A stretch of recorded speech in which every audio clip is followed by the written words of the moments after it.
If Labor is committed to delivering a surplus, is to increase taxes. The battle to get savings through gets underway again this week.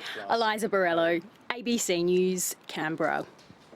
The Parliamentary Secretary to the Treasurer is Steven Ciobo, and he joins me now in the studio. Mr Ciobo, welcome to Capitol Hill. Pleasure. A quick question, is there still a budget emergency?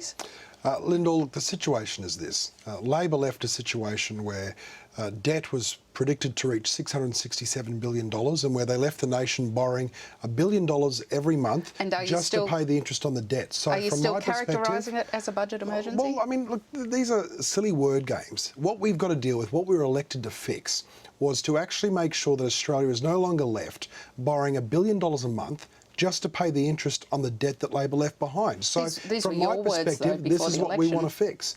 This is what we want to fix. If we go along with status quo, as Labor's suggesting, that nothing needs to change, we just keep going down the pathway we've been going down, we will continue to see the expenditure growth in Australia being among the highest in the developed world, and we will continue to see Australia's debt become more and more of a problem. And in fact, the Parliamentary Budget Office made that exact point last week.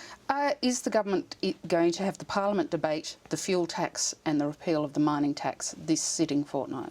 Well, look, we'll see. I mean, to some extent, that will obviously be determined by the discussions that we're having in a mature and rational way with the Palmer Party and with the Motoring Enthusiast Party and the crossbench, as well as, of course, the Greens and the Labor Party. So it's not for us to dictate. It's for us to work constructively with the crossbench and also with the opposition. These are two measures. The fuel tax was supposed to be introduced on the 1st of August. The mining tax, the failure to repeal the mining tax means you're still spending money on things like the school kids bonus. So presumably there's a sense of urgency about getting these through. Look, we have a sense of urgency about fulfilling our election commitments. Make no mistake about it, Lyndal. We want to deliver on our election commitments to the Australian people. Unfortunately, the Australian Labor Party and the Greens are working against us. They are stopping us from doing what we said we were going to do. You can get the votes from other areas, and you mentioned you're still talking to the other parties. Will you risk having losses on legislation on the floor of Parliament, or will you wait to put anything to the Parliament until you've got a deal? You know, look, this is a reasonably volatile political environment, but we've seen volatile political environments before, and I'm sure this won't be the last time. But as a government, what we're committed to is the national interest. As a government, what we're committed to is executing our economic action strategy, because it's the only way as a nation that we can live in a sustainable way, live within our means, and leave our children a better financial situation than Labor has left, frankly. But you've got to get it through the Parliament. Will you wait to put the legislation to the Parliament on things like the GP co-payment until you have managed to strike a deal with those senators you have to strike a deal with to get it through? Look, these structural reforms that you're referring to are obviously really important structural reforms that go in the long term towards making sure Australia is living within its means. Now, ultimately, we want to continue having conversations with the crossbench and indeed with the opposition if they would stop being a negative opposition just focused on saying no. We actually want to make decisions in the national interest. So as far as the government's concerned, we continue the discussions. We're broad-minded in terms of the kinds of initiatives that we can see.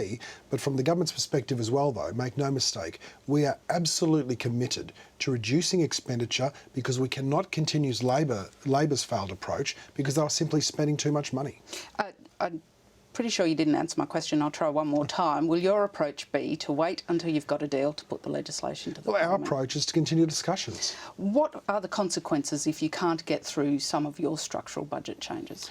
Well, the consequences if Labor and the Greens continue to block the kinds of structural reforms that we're talking about is that they will leave to Australian children today a mountain of debt. Only if you don't try something else. Are you willing to try other means, perhaps cutting spending more in areas where you don't need to legislate? Well, you know, these are difficult questions to answer, Lyndal, and the reason is because we are the only political party in Australia today that has put forward a plan for us to live in a sustainable way. The Labor Party, the Greens, some of the crossbench, they're all coming up with ideas and taking pot shots and saying, no, we're not going to do that, we're not going to do that. But unfortunately, what they're not doing is providing their plan about how they're going to achieve savings in lieu of the kinds of savings that we're putting forward. Most of them say the $5.5 billion paid parental leave Well, scheme might be a good start. And let's not forget that that's a funded scheme, and let's also not forget, Lyndal, that under the Coalition's plan it puts us at international benchmark when it comes to providing, for example, superannuation payments for women, and when it comes to the kinds of support that we want to provide. So I don't know why it is that the Labor Party says that Australian women only deserve to receive minimum pay. I don't know why it is that the Australian Labor Party says that Australian women are extravagant if they're having superannuation paid while they're taking maternity leave. It's not our point of view, and more importantly, Lyndal, don't forget, we took this to 2 elections. One final question. Has ideology or the perception that you're driven by ideology been part of the government's problem? Absolutely not. The government's focus is about doing what we said we were going to do pre the election, and it's about Australia living within its means and not continuing with Labor's mountain of debt and deficit. On that note, we'll have to leave it. Steven Ciobo, thank you very much for your time. A pleasure. Thank you.